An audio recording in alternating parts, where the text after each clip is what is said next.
Bonjour à toutes et à tous, je m'appelle Julien Laparade. Peut-être que certains ou certaines d'entre vous me connaissent déjà, puisque je suis passionné par le pop-up et le livre animé depuis déjà pas mal de temps, plus d'une dizaine d'années.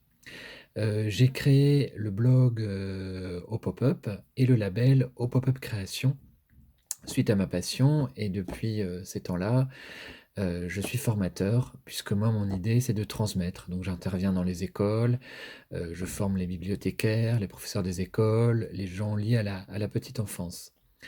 Si j'interviens aujourd'hui en vidéo, ce que je n'ai pas fait, depuis que j'ai créé, le blog, c'est parce que le contexte est un peu particulier, et je me suis dit, étant moi-même au chômage technique: «Comment je peux être utile?»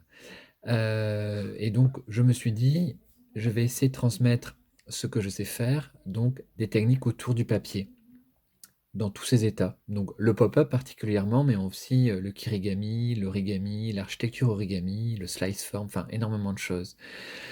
Donc, je vais poster différents tutoriels, différentes vidéos, pour vous aider à créer vos propres pop-up, et surtout, instaurer peut-être une petite plage artistique, en tout cas vous aider en peut-être, essayer d'être un peu le professeur de vos enfants en termes, d'art plastique, et pourquoi pas vous aussi s'essayer, parce que l'art rassemble les choses, et je me suis aperçu que quand je fais des ateliers intergénérationnels, ça plaît autant les petits que les grands.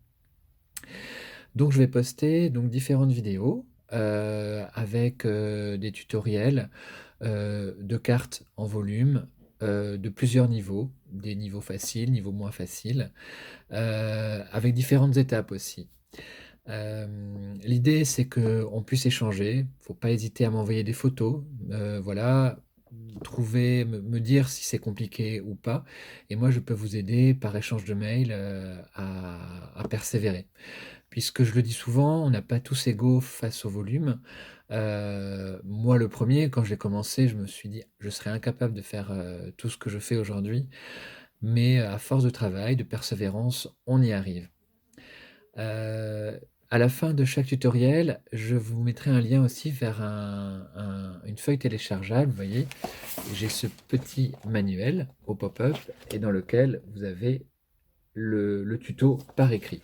Mais c'est toujours mieux de le voir en vrai, en direct, c'est un en tout cas personnellement, je trouve ça plus facile. Donc, première carte à faire, c'est la corolle. La corolle est une technique que l'on voit assez régulièrement dans le pop-up, qui est juste géniale et qui ne demande aucun ustensile, aucune mesure. On peut le faire, en tout cas, je vais vous l'apprendre à le faire en visuel. C'est une technique qu'on voit, pour ceux qui connaissent le livre La grenouille à grande bouche, à la fin. Donc je vous montre ce que ça donne. Quand vous ouvrez la page, tac, vous avez une profusion de papier qui surgit du livre. Là, j'ai fait 3 corolles, et je vais vous montrer que la corolle, il faut une base. En tout cas là, on va partir sur une base de feuilles carrées. Donc j'ai tout simplement pris une feuille de papier. Alors idéalement, je travaille avec du papier 160 grammes. Là, c'est la marque Clairefontaine, mais on peut le faire aussi sur un papier classique, papier photocopieuse ou papier d'origami, qui sont déjà carrés. Mais c'est vrai que pour la base, la première corolle, j'aime bien que le papier soit un peu rigide. Donc c'est pour ça que j'utilise du 160 grammes. Donc une feuille carrée. Là, c'est 21 par 21. C'est une feuille carrée, A4, que j'ai découpée juste sur une longueur. Il y avait déjà la largeur de 21. Et donc première étape, on va plier. Il y a des règles de base quand on fait du pop-up. Quand vous voyez des traits pleins, ça veut dire qu'on va les découper, et quand vous voyez des traits en pointillés, ça veut dire qu'on va les plier. Et il y a des plis montagnes et des plis vallées. Donc là, on va plier sur les médianes. Donc, sur une médiane, premier abord, voilà. On prend l'habitude de plier dans un sens et dans l'autre sens. Je vais insister tout au long de ces séances à bien marquer ces plis. C'est un des secrets pour bien réussir ces pop-up. Et vous allez voir que si j'insiste, c'est pas pour rien. Donc là, j'ai plié sur une médiane, et je ne plie pas sur la deuxième médiane. Je vais plier sur les diagonales. J'aime bien utiliser aussi du vocabulaire, parce qu'en fait, quand on crée du pop-up, on découvre très vite qu'on fait beaucoup de géométrie. Et donc il est intéressant d'éduquer très jeunes les enfants à des notions qu'ils n'ont peut-être pas vues, mais ça s'inscrit dans leur cerveau. Et peut-être qu'un jour, lorsqu'ils verront la diagonale, ah oui, je me souviens quand j'ai fait du pop-up avec mes parents, j'ai vu ce qu'était une diagonale. Donc j'ai la première diagonale et je vais faire la deuxième diagonale.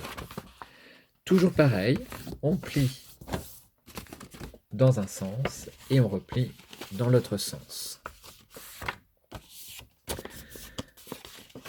Première étape réussie, médiane, les deux diagonales. Et on a besoin pour créer la corolle de 4 autres petits carrés à l'intérieur.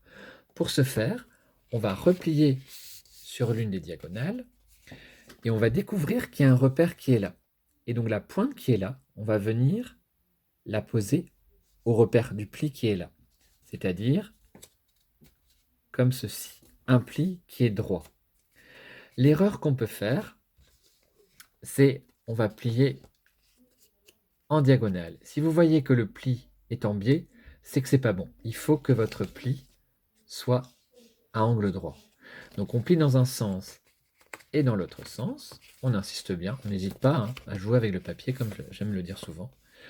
On retourne la feuille et on redécouvre un trait de repère, le même, et on fait exactement la même chose. On plie dans un sens et dans l'autre sens.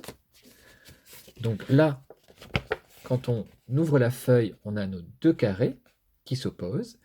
Et pour avoir les deux autres, on va plier sur l'autre diagonale. Pareil, si on ne voit pas les repères, c'est qu'on n'est pas du bon sens. On retourne la feuille et là j'ai mes repères. Et je replie comme ceci.